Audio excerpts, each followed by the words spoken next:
Saudara, firman Tuhan masih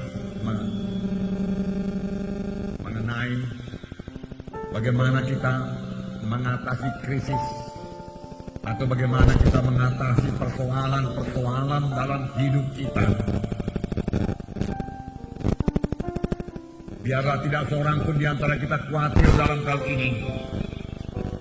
Karena seperti kesaksian hamba-hamba Tuhan dari Australia tadi, bahwasanya saudara teguh dalam perlindungan Tuhan. Tuhan mendengarkan doa saudara dan Tuhan menjawab doa saudara. Terlebih pada masa-masa krisis, masa-masa ada persoalan, itulah saatnya kita mempraktekkan iman kita. Itulah saatnya doa kita bertambah hidup dan bertambah berkuasa, bertambah bersungguh-sungguh. Itulah saatnya kita bersandar sepenuhnya kepada Tuhan. Dan Tuhan tidak pernah mengabaikan orang yang berserah kepadanya, orang yang berdoa kepadanya. Tuhan adalah Tuhan yang mendengarkan doa kita dan menjawab doa kita. Firman Tuhan berkata, sama sebagaimana imanmu jadilah padamu. Dengan iman yang teguh kita pasti berkemenangan. Maka sebaliknya kalau tanpa iman mustahillah kita berkenan kepada Tuhan. Tapi kalau kita mempraktekkan iman kita, Tuhan akan menyatakan kuasanya seturut dengan iman kita tersebut. Ketahuilah saudaraku bahwasanya Tuhan kita masih Tuhan yang hidup di atas tahta. Dia masih memegang kendali. Dia masih mengadakan tanda ajaib, tanda mujizat. Bahkan saya percaya penuh mujizat Tuhan sudah tersedia bagi saudara. Mujizat untuk kesembuhan saudara. Mujizat untuk kekuatan saudara. Mujizat untuk berkat-berkat bagi saudara. Semua itu sudah tersedia. Apakah itu berkat rohani, apakah itu berkat materi yang sangat kita butuhkan pada masa-masa krisis ini. Tuhan sudah menyediakannya bagi saudara.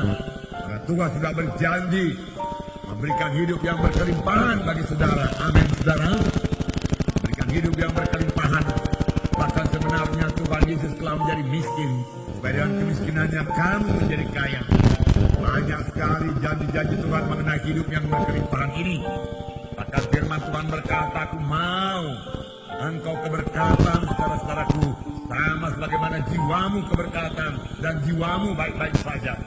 Pandanglah kepada Tuhan Yesus pada pagi hari ini, saudaraku, dan berharap kepadanya saja. Maka saudara akan keluar dengan kemenangan, melintasi masa krisis ini, saudaraku. Karena tanah air kita di sorga. Kita bukan berasal daripada dunia ini. Kita hanya singgah saja di dunia ini. Maka hukum-hukum yang berlaku bagi kita juga adalah hukum-hukum rohani.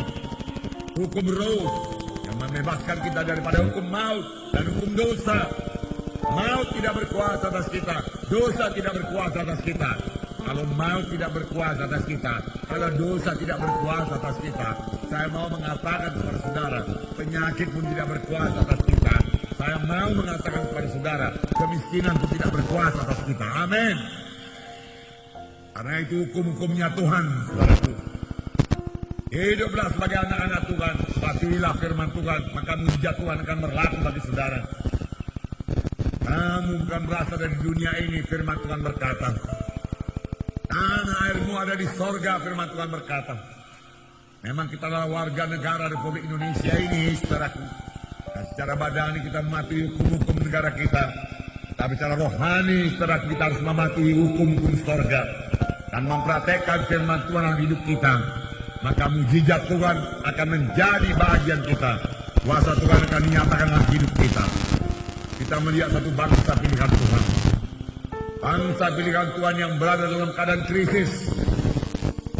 Apa yang jadi kepada bangsa pilihan Tuhan ini, yaitu bangsa Israel. Bagaimana mereka keluar daripada krisis mereka? Apa sebabnya mereka ditimpa krisis tersebut? Bagaimanakah caranya mereka keluar daripada krisis itu? Bagaimana caranya mengalami mujizat Tuhan? Untuk hidup berkemenangan, saya akan membacakan ayat demi ayat kepada saudara dalam Hakim-Hakim 6 ayat 1 sampai 6. Saya membacakan kepada saudara. Hakim-Hakim pasal 6 ayat 1 sampai 6. Baiklah kita baca bersama-sama. Hakim-Hakim pasal 6 ayat 1 sampai 6. Kita baca bersama-sama. Dapat saudara? Mari kita baca. Tetapi orang Israel melakukan apa yang jahat di mata Tuhan. Sebab itu Tuhan menyerahkan mereka dalam tangan orang Midian 7 tahun lamanya. Dan selama itu orang Midian berkuasa atas orang Israel. Karena takutnya kepada orang Midian itu, maka orang Israel membuat tempat-tempat perlindungan di pegunungan, jadi gua-gua dan kubu-kubu. Setiap kali orang Israel menabur, datanglah orang Midian, orang Amalek, dan orang dari sebelah timur, lalu maju mendatangi mereka. Berkemahlah orang-orang itu di daerah mereka, dan memusnahkan hasil tanah itu sampai ke dekat Gaza, dan tidak meninggalkan bahan makanan apapun di Israel, juga domba atau lembu dan keledai pun tidak. Sebab orang itu datang maju dengan ternaknya dan kemahnya, dan datangnya itu berbanyak-banyak seperti belalang. Orang-orangnya dan unta-untanya tidak terhitung banyaknya. Sekalinya datang ke negeri itu untuk memusnahkannya, sehingga orang Israel menjadi sangat melarat oleh perbuatan orang Midian itu. Lalu berserulah orang Israel kepada Tuhan. Bangsa Israel, bangsa pilihan Tuhan, bangsa yang dikasihi Tuhan. Tuhan mempunyai maksud pada bangsa pilihannya ini. Dan Tuhan memang sudah memberkati bangsa pilihan ini. Hanya sebagai bangsa pilihan Tuhan, mereka memiliki hukum-hukum Tuhan. Tuhan lebih dahulu berfirman kepada bangsa Israel ini dalam Hakim-Hakim pasal 2. Tuhan berkata, tetapi janganlah kamu mengikat perjanjian dengan penduduk negeri ini. Mezbah mereka haruslah kamu robohkan. Tapi kamu tidak mendengarkan firman-Ku. Mengapa kamu berbuat demikian? Lagi aku berkata kepadamu, aku tidak akan menghalau orang-orang itu di depanmu, tetapi mereka akan menjadi musuhmu, dan segala ilah mereka akan menjadi jerat bagimu. Aku akan mengantarkan kamu ke tanah Kanaan. Tetapi janganlah kamu menyembah Allah orang Kanaan ini. Tetapi kamu tidak mendengarkan firman-Ku. Inilah selalu kesalahan bangsa Israel. Mereka menyimpang dari jalan Tuhan. Sesudah mereka diberkati Tuhan, mereka mulai lupa kepada Tuhan. Dan mulai ikut adat istiadat bangsa Kanani. Dan mulai ikut menyembah ilah-ilah orang Kanani. Lalu datanglah persoalan. Perlindungan Tuhan dicabut daripada mereka. Dan pada waktu perlindungan Tuhan dicabut,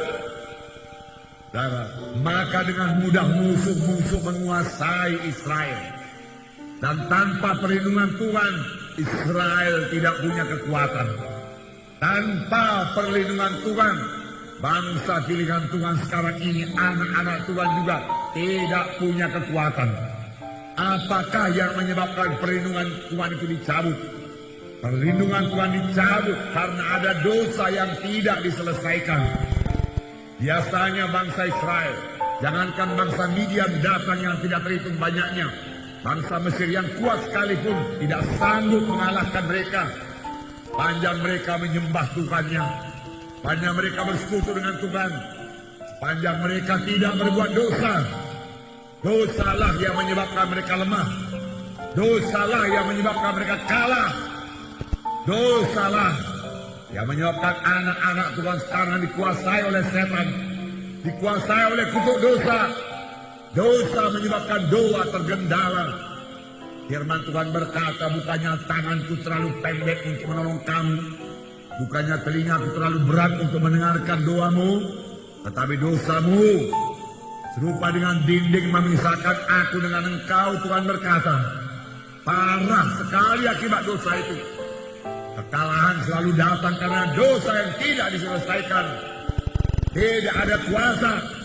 Bangsa Israel tidak bisa berbuat apa-apa terhadap bangsa Midian. Bangsa Midian begitu bebas merampoki hartanya, merampok ternaknya. Di sini dikatakan mengambil domba, lembu dan keledai. Satu pun tidak tinggalkan mereka itu. Bangsa Midian menunggu saja bangsa Israel panen. Setelah panen mereka datang sebagai belalang banyaknya, tidak terhitung banyaknya. Lalu mereka merampok semua hasil panen itu. Ya, bangsa Israel tinggalkan sangat melarat.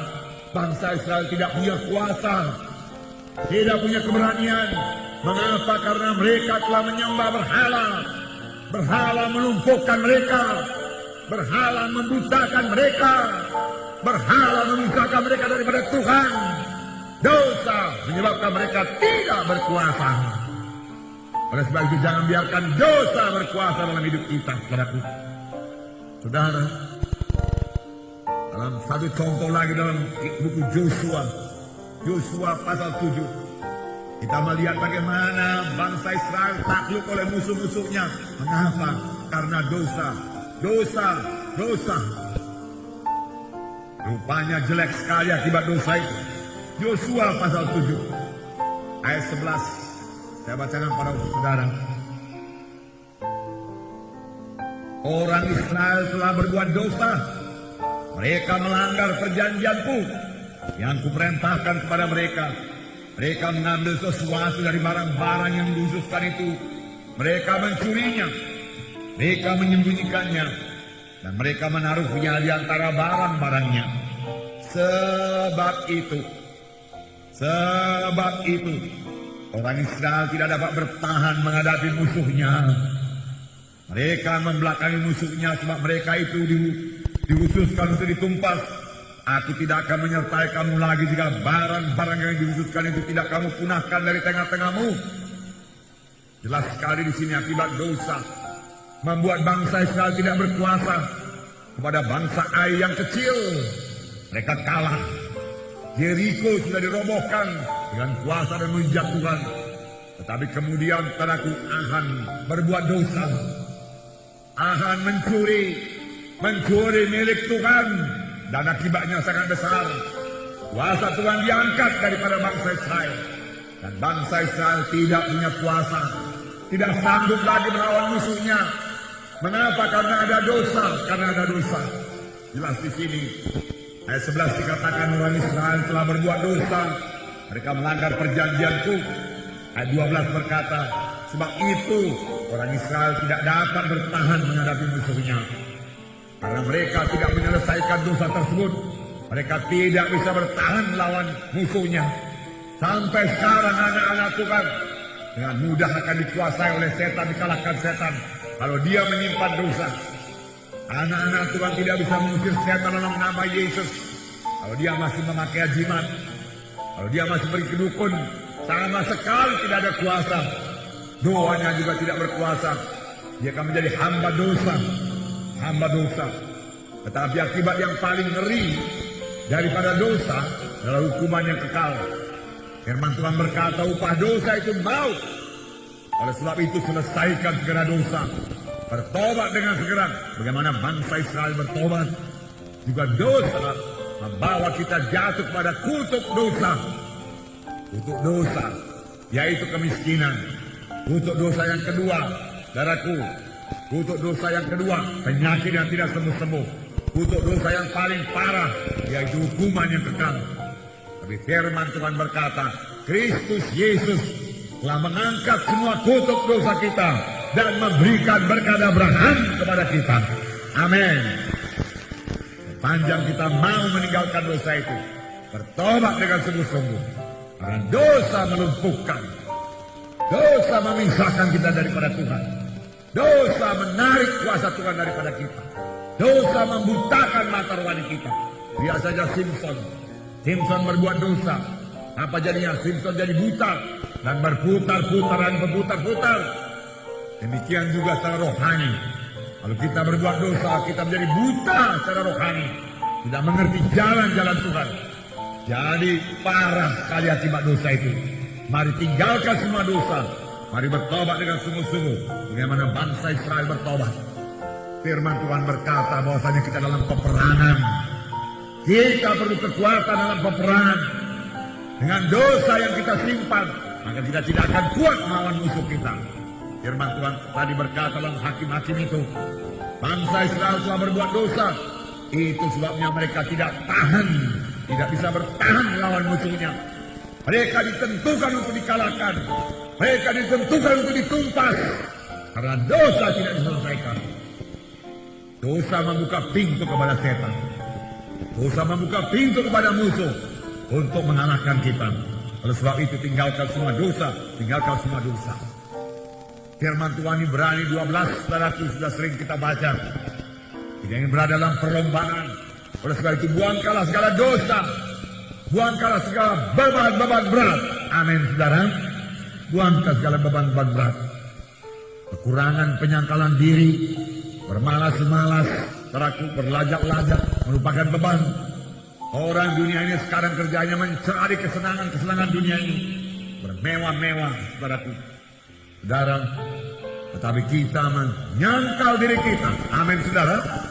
Menyangkal diri kita untuk menyampaikan panggilan Tuhan dalam hidup kita. Apa yang terjadi kepada bangsa Israel? Saudara, setiap kali orang Israel selesai menabur, datanglah orang Midian, orang Amalek dari sebelah timur, maju mendatangi mereka, berkemahlah mereka, tidak terhitung jumlahnya, sudah belalang banyaknya. Lalu mereka meninggal, lalu mereka mengambil semua bahan makanan tersebut. Mereka tidak meninggalkan apa-apa di Israel, sehingga Israel menjadi sangat melarat. Israel menjadi ketakutan, maka mereka bersembunyi di gua-gua. Israel telah menjadi sangat melarat. Mereka tidak lagi. Israel dalam keadaan krisis. Bagaimanakah jalan keluarnya? Saya membacakan pada saudara ayat 7. Ayat 7. Ketika orang Israel berseru kepada Tuhan karena orang Midian itu, maka Tuhan mengutus orang nabi kepada orang Israel yang berkata kepada mereka, beginilah firman Tuhan Allah Israel, akulah yang menuntun kamu keluar dari Mesir dan membawa kamu keluar dari rumah perbudakan. Aku melepaskan kamu dari tangan orang Mesir dan dari tangan semua orang yang menindas kamu. Bahkan aku menghalau mereka dari depanmu dan negeri mereka kuberikan kepadamu. Dan aku telah berfirman kepadamu, akulah Tuhan Allahmu, maka janganlah kamu menyembah Allah orang Amori yang negerinya kamu diami ini. Tetapi kamu tidak mendengarkan firmanku. Tuhan memperingatkan bangsa Israel setelah mereka berseru kepada Tuhan. Jadi langkah yang pertama yaitu kembali kepada Tuhan dalam pertobatan yang sungguh-sungguh. Kemudian berdoa dengan sungguh-sungguh kepada Tuhan. Banyak doa anak-anak Tuhan tidak didengarkan Tuhan karena doanya asal-asalan saja. Saudaraku, Tuhan mau kita berdoa dengan sungguh-sungguh. Amin, saudara. Dengan sungguh-sungguh. Yesus bangun pagi-pagi hari ketika hari masih gelap. Lalu dia berdoa kepada Bapanya di sorga. Saudaraku, sangkal diri saudara untuk bisa berdoa dengan sungguh-sungguh kepada Tuhan. Amin. Saya berkata kepada saudara, itulah kekuatan saudara, itulah kemenangan saudara. Dan tiap-tiap kali saudara mau berdoa dengan berkemenangan, saudara harus dapat menyangkal diri saudara. Sepanjang yang saudara minta itulah kehendak Tuhan, maka Tuhan akan menjawab doa saudara. Dan kalaupun ada dosa, sepanjang saudara bertobat dengan sungguh-sungguh, meninggalkan segala dosa itu. Kalau dosa itu berupa ajimat berhala, saudara buangkan, saudara bakar dalam nama Yesus. Dengan satu perjanjian kepada Tuhan, aku bertobat dengan sungguh-sungguh Tuhan. Kalau saudara berdoa dengan sungguh-sungguh kepada Tuhan, maka Tuhan akan mengampuni saudara. Maka Tuhan akan memulihkan keadaan saudara. Maka Tuhan akan mendengarkan doa saudara. Amin. Doa yang bersungguh-sungguh. Jangan terus menyerah. Di dalam Alkitab diterangkan mengenai seorang perempuan Kanani yang mohon supaya anaknya yang sakit sawan disembuhkan. Dia datang kepada Tuhan Yesus. Tuhan, sembuhkan anakku Tuhan. Dia sakit sawan, dia sangat menderita. Apakah Tuhan tidak mengasihi anaknya itu? Tuhan mengasihi anaknya itu. Tetapi Tuhan tidak menjawab suatu apapun. Kemudian datang pula murid-murid menyuruh supaya perempuan Kanani itu pergi. Perempuan Kanani bukan orang Yahudi, dia orang Kanaan. Tuhan, kasihanilah aku Tuhan. Perempuan Kanaan ini tidak menyerah.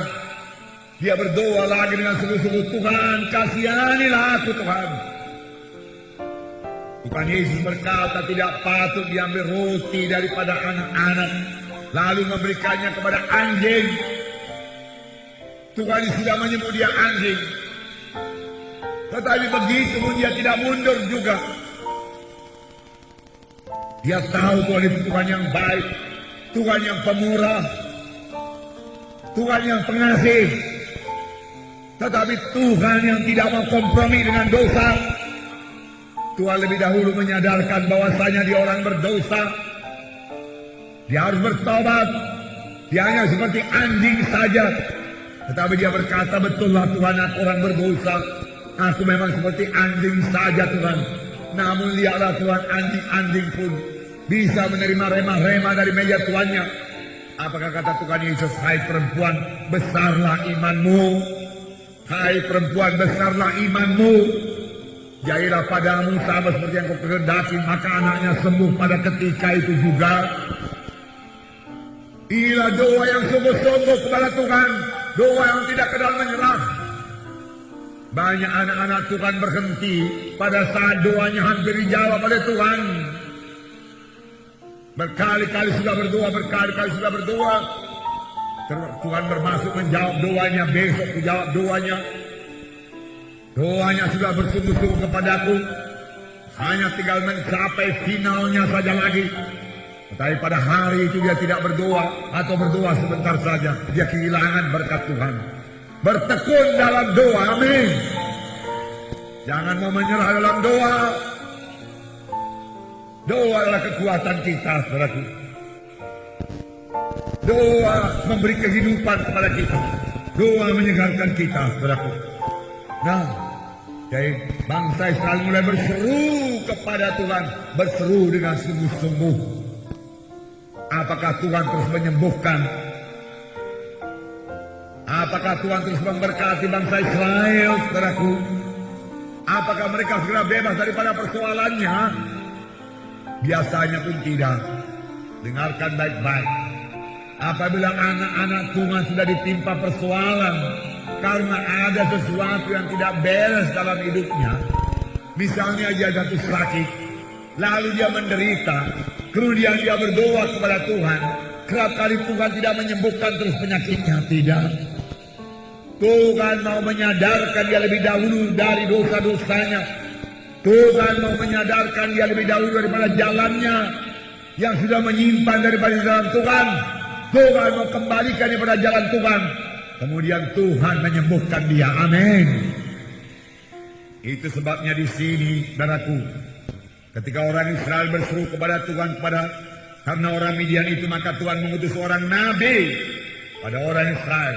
Puji Tuhan buat nabi-nabi Tuhan yang tetap mengerti jalan Tuhan, yang menjadi mulut Tuhan. Dan sampai sekarang ini masih ada panggilan nabi. Oh, rindulah saudaraku, rindulah, jadilah orang rohani, mengertilah menyambut maksud Tuhan, mengertilah jalan Tuhan. Biarlah karunia-karunia nabi bekerja dalam saudara, karena saya yakin penuh karunia nabi masih bekerja sampai sekarang ini. Amin. Dan Tuhan bisa memberikan pengertian-pengertian rohani kepada saudara, sama seperti dahulu dia bicara kepada nabi-nabinya, yang saudara mengerti jalan Tuhan. Nabi itu berkata, beginilah firman Tuhan. Dia kenal firman Tuhan. Dia tahu kehendak Tuhan. Alangkah baiknya ini. Aku yang menuntun kamu keluar dari tanah Mesir, membawa kamu ke dalam tanah perjanjian ini. Dan aku berkata kepadamu, jangan sembah Allah-Allah orang Kanani. Tetapi engkau tidak mendengarkannya. Inilah dia akibatnya. Tuhan menyadarkan. Puji Tuhan, bangsa Israel bisa disadarkan. Biarlah kalau Tuhan menyadarkan kita kan dosa kita segera sadar. Kita segera sadar. Sadar dan bertobat. Itu yang paling penting. Bukan kesembuhan yang paling penting. Bukan berkat yang paling penting. Bukan, padaku bukan. Tapi yang paling penting kita sadar akan dosa kita, kita bertobat, kemudian kita masuk pada jalan Tuhan, kemudian kita berjalan pada jalan yang baru, jalan yang suci, saudaraku. Kemudian hari lepas hari kita didewasakan Tuhan, dibentuk Tuhan karakter kita ini supaya bertumbuh dalam Tuhan menjadi seperti Yesus. Kemudian kita melayani, kemudian kita berbuah. Tentu saja kita pasti disembuhkan Tuhan dan kita pasti diberkati Tuhan sepanjang kita mau dibentuk Tuhan. Amin. Tetapi banyak anak-anak Tuhan hanya kepingin berkat-berkat saja, kesembuhan-kesembuhan saja. Dia tidak kepingin supaya dia berubah dari kejadian yang baru, dibentuk bertambah hari bertambah seperti Yesus, rendah hati, lembut hati, menjadi orang rohani yang rindu akan perkara rohani. Dia tidak ingin hal-hal yang seperti itu. Dia mau berkat-berkat materi, dia mau berkat-berkat kesembuhan. Berhasil aku di sini Tuhan, tolong di sini Tuhan. Padahal Tuhan memanggil kita menjadi anak-anaknya yang harus bertambah-tambah dewasa dan menjadi seperti Yesus, karena kita ialah pengantin Kristus. Amin. Itu kehendak Tuhan, kehendak Tuhan. Efesus 4 ayat 28 berkata, lihatlah di sini perubahan ajaib harus terjadi, berubah. Setelah kita datang kepada Tuhan. Efesus 4 ayat 28. Saya membacakan kepada saudara. Ayat 28. Orang yang mencuri, janganlah yang mencuri lagi. Berhentikah itu? Tidak. Dia sudah bertobat. Kemudian mencuri, dia tidak mencuri lagi. Sudah bertobat. Tapi tidak cukup sampai di situ. Tetapi baiklah ia bekerja keras dan melakukan pekerjaan yang baik dengan tangannya sendiri. Sudah ada perubahan lebih besar. Orang yang mencuri tidak mencuri lagi, tapi dia bekerja keras dengan tangannya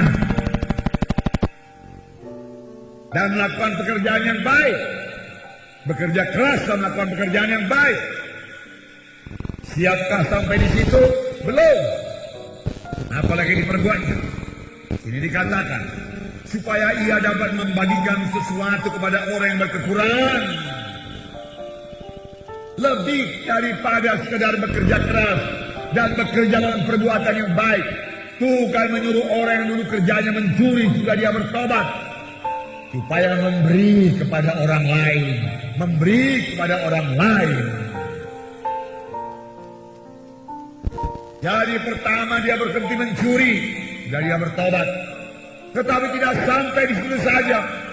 Dia harus bekerja keras dengan tangannya, bekerja dengan rajin mencari nafkahnya. Kemudian dia memberi kepada orang yang berkekurangan.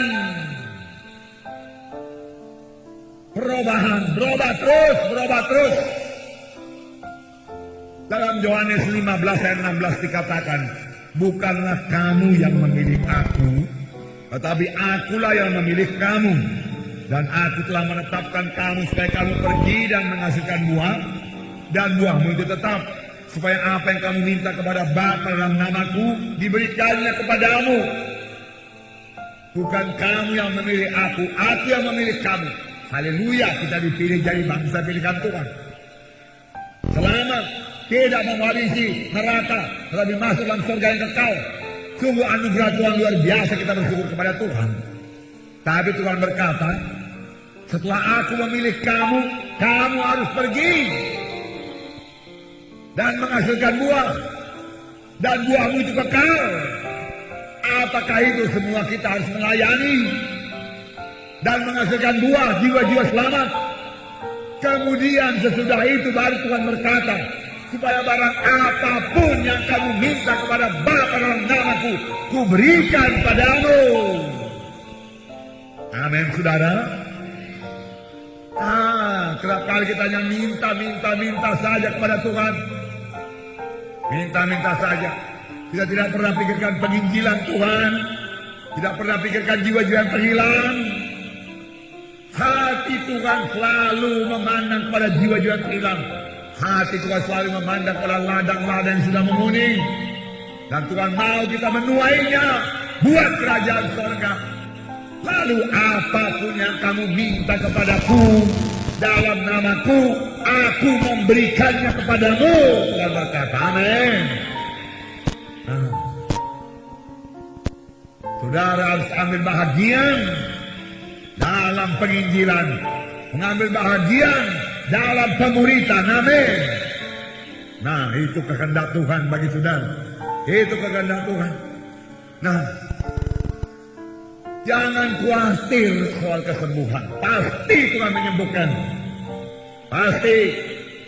Kapan saya sakit, saya menyelidiki jalan saya di hadapan Tuhan. Saya bertobat. Saya laksanakan kehendak Tuhan. Dan Tuhan memberikan kesembuhan kepada saya.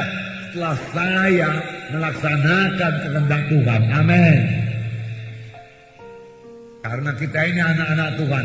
Lain pada kali pertama sudah datang untuk menerima keselamatan. Orang berdosa datang kepada Tuhan. Memang kerap kali sekaligus Tuhan berikan keselamatan, keampunan dosa kepada saudara. Saudara lahir baru. Dan pada saat juga saudara bisa disembuhkan Tuhan.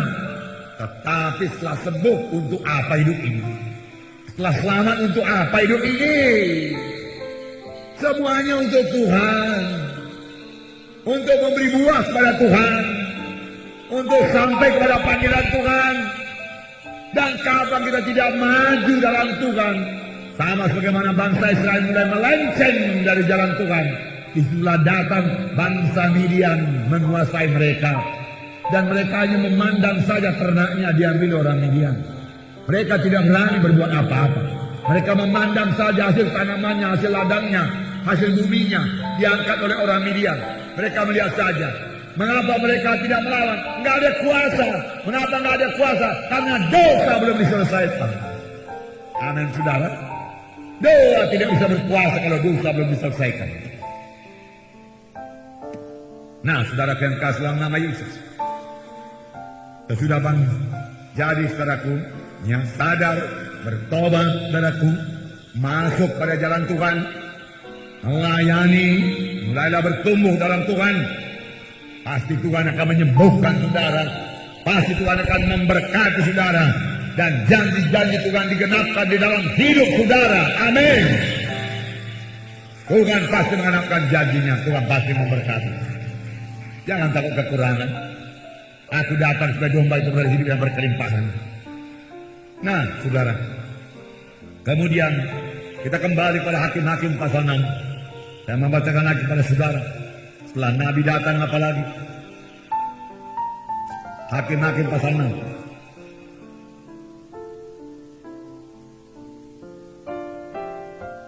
Ayat 11. Kemudian datanglah malaikat Tuhan yang duduk di bawah pohon tarbantin di Omra dan duduk di bawah pohon tarbantin di Ofra, kepunyaan Joas orang Abiezer itu.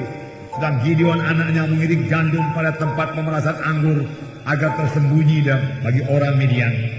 Malaikat Tuhan menampakkan diri kepadanya dan berfirman kepadanya demikian, Tuhan menyertai engkau, ya pahlawan yang gagah berani. Jawab Gideon kepadanya, Tuanku, jika Tuhan menyertai kami, mengapa semuanya ini menimpa kami? Di manakah segala perbuatan-perbuatannya yang ajaib yang diceritakan oleh nenek moyang kami kepada kami, ketika mereka berkata, bukankah Tuhan telah menuntun kita keluar dari Mesir? Tetapi sekarang Tuhan telah membuang kami dan menyerahkan kami dalam tangan cengkeraman orang Midian. Lalu berpalinglah Tuhan kepadanya dan berfirman, pergilah dengan kekuatanmu ini dan selamatkanlah orang Israel dari cengkeraman orang Midian. Bukankah aku menyertai engkau? Tetapi jawabnya kepadanya, Tuanku, dengan apakah aku akan menyelamatkan orang Israel? Ketahuilah, kaumku adalah yang paling kecil di antara suku Manase, dan aku seorang yang paling muda di antara kaum keluargaku. Saudara, Tuhan datang. Setelah Nabi datang, Tuhan pun datang. Mula-mula dikatakan malaikat Tuhan, tapi kemudian dalam ayat selanjutnya, ayat 14, lalu berpalinglah Tuhan dan berfirman, pergilah dengan kekuatanmu itu. Dia berkata kepada Gideon, hai pahlawan yang gagah perkasa. Dia melihat Gideon sebagai pahlawan yang gagah perkasa. Tapi tahukah saudara apa yang diperbuat Gideon pada waktu itu? Gideon sembunyi di gua-gua. Gideon ketakutan. Di gua itu, saudaraku, dia menumbuk gandum. Dia sembunyi daripada orang Midian karena dia takut. Tetapi Tuhan melihat Gideon bukan sebagai orang yang penakut. Tuhan melihat Gideon sebagai pahlawan yang gagah perkasa. Hai pahlawan yang gagah perkasa. Saudaraku, Tuhan telah memilih saudara. Amin saudara. Tuhan mempunyai maksud dalam hidup saudara. Jangan pandang kepada kesanggupan saudara.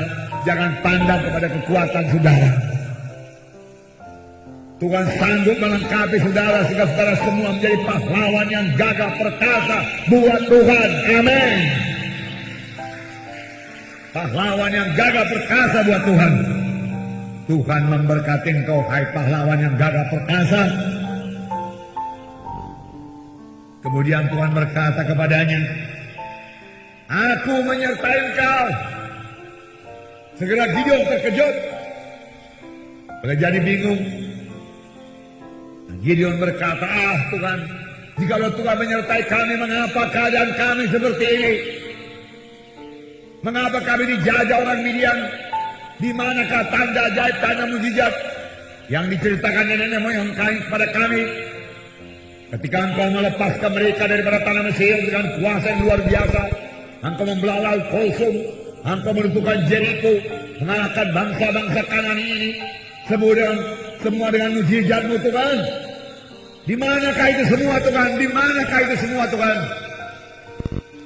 Pergilah dengan kekuatanmu dan bebaskanlah bangsa Israel dari cengkeraman orang Midian. Aku menyertai engkau. Saudara, pergilah dengan kekuatanmu. Pergilah dengan kekuatanmu. Di manakah kekuatan Gideon ini supaya kita belajar? Ini juga kekuatan bagi kita untuk mengikut Tuhan, untuk mengalami mujizat Tuhan. Sebab akhirnya Gideon mengalami mujizat Tuhan. Apa yang perlu kita perbuat supaya kita mengalami mujizat Tuhan? Apakah mujizat Tuhan untuk kesembuhan kita? Mujizat Tuhan untuk berkat-berkat materi dalam kehidupan kita? Apa kita perbuat? Saudara, pergilah dengan kekuatanmu. Apakah kekuatan Gideon tersebut? Saudara, setelah Gideon berkata, di manakah tanda ajaib, tanda mujizatmu Tuhan? Aku rindu akan kuasamu Tuhan. Kuasamu dahulu telah kau nyatakan bagi nenek moyang kami. Engkau membawa mereka keluar daripada tanah Mesir. Tetapi sekarang ini pun Tuhan kami masih butuh mujizatmu. Sekarang ini Tuhan kami butuh tanda ajaib, tanda mujizat. Sekarang ini Tuhan kami butuh kesembuhan. Sekarang ini kami butuh berkat. Dahulu engkau memberikan manna kepada nenek moyang kami. Sekarang pun kami perlu berkat-Mu untuk bahan makanan kami Tuhan. Dahulu engkau mengalahkan musuh-musuh kami. Sekarang pun kami butuh kuasa mengalahkan musuh-musuh kami. Aku rindu akan kuasa-Mu. Aku rindu akan kuasa-Mu. Aku rindu akan kuasa-Mu. Inilah kekuatan Gideon. Rindu akan kuasa Tuhan. Rindu akan kuasa Tuhan merupakan satu kekuatan rohani yang besar. Merindukan mujizat Tuhan. Merindukan kuasa Tuhan. Merindukan perkara rohani. Merindukan karunia-karunia rohani. Merindukan urapan-urapan baru.